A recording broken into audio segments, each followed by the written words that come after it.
Hi! In this video, I will show you how to join a live TikTok video, or you can request someone to join you on a TikTok live stream. So the process is pretty simple.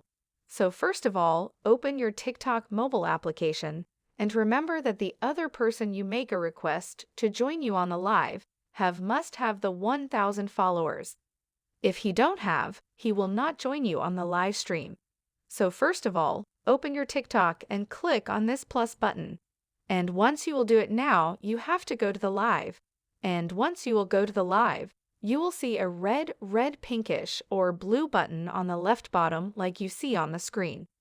So what you have to do is click on it, and once you will click on it, you will see a pop-up is open with invite.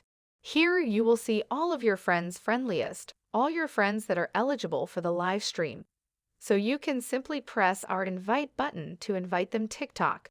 Send a notification to that user and if he accepts your invitation to join our live TikTok or request. So in this way you can do this. I hope this video will helpful for you. See you next time. Thank you.